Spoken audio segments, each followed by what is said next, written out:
तब किशोर कृष्ण और राधा का गंधर्व विधि से एक और विवाह हुआ था। क्यों इतिहास के पन्नों में उनके विवाह के प्रमाण खोजना इतना कठिन है?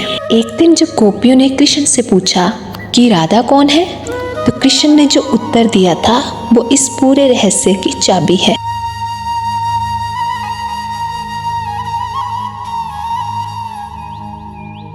चलिए आज मैं आपको एक ऐसी कहानी सुनाने जा रही हूँ जो समय की सीमाओं से परे है। एक ऐसा प्रेम जो समय से पहले भी था और मृत्यु के बाद भी रहेगा। राधा और कृष्ण का प्रेम ये केवल एक प्रेम कहानी नहीं बल्कि आत्मा और परमात्मा के मिलन का रहस्य है। आपने कभी सोचा है कि भागवत पुराण और विष्णु पुराण में राधा कृष्ण के सांसारिक विवाह का सीधा वर्णन क्यों नहीं मिलता? क्यों इतिहास के पन्नों में उनके विवाह के प्रमाण खोजना इतना कठिन है? आइए इस रहस्य की परतों को एक एक करके खोलते हैं। ब्रह्म वैवर्त पुराण हमें बताता है कि राधा और कृष्ण गोलोक में सदा से विवाहित थे। ये कोई सामान्य विवाह नहीं था बल्कि नित्य विवाह था।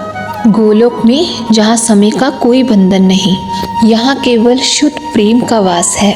वहाँ स्वयं ब्रह्मा ने इस दिव्य विवाह को संपन्न कराया था।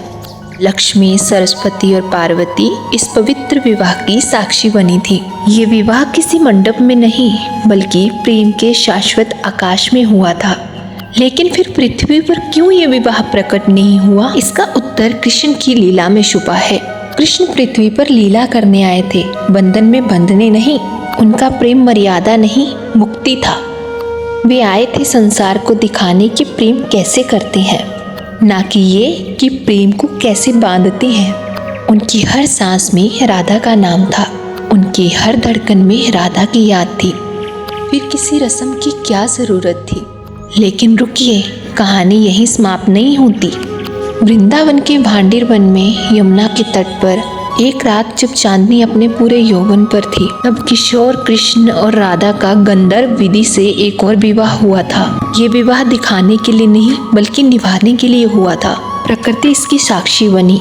हवा ने शहनाई बजाई, फूलों ने हार बनाए और स्वयं ब्रह्मा ने इस पवित्र संस्कार को पूरा किया। इस रात कृष्ण ने राधा से कहा था कि तुम मेरी हो। राधा ने मुस्कुराते हुए कहा था तो प्रमाण दीजिए, और उसी क्षण राधा के माथे पर सिंदूर प्रकट हुआ था। लेकिन ये सिंदूर कोई साधारण रंग नहीं था, ये कृष्ण के नाम का तेज था। जब भी राधा सांस लेती थी कृष्ण को जीवन मिलता था। जब भी कृष्ण मुस्कुराते थे तो राधा के होंठों पर मुस्कान आ जाती थी। एक दिन जब गोपियों ने कृष्ण से पूछा कि राधा कौन है, तो कृष्ण ने जो उत्तर दिया था वो इस पूरे रहस्य की चाबी है। उन्होंने कहा था कि राधा मेरी आत्मा है और मैं राधा का प्राण। हम दो नहीं, केवल लीला में अलग दिखाई देते हैं। यही है राधा और कृष्ण के विवाह का सच। ये अग्नि के 4 फेरे नहीं थे, ये आत्मा और परमात्मा का मिलन था। ये कोई सामाजिक संस्कार नहीं था, ये अस्तित्व का सबसे गहरा सत्य था। राधा और कृष्ण का प्रेम इतना पवित्र था, इतना शुद्ध था कि उसे किसी रीति रिवाज की जरूरत ही नहीं थी। आज भी जब आप वृंदावन जाते हैं तो यमुना की लहरों में उनकी प्रेम कहानी सुनाई देती है। हवा में उनकी हंसी गूंजती है, फूलों की खुशबू में उनका प्रेम महकता है। क्योंकि जहाँ प्रेम शाश्वत हो वहाँ विवाह स्वयं प्रकट हो जाता है। तो मेरे साथ प्रेम से बोलिए राधे राधे। आपको ये प्रेम विवाह की गाथा कैसी लगी हमें कमेंट करके ज़रूर बताएं, और कमेंट में राधे राधे लिखना बिल्कुल न भूलिए। जय श्री राधे।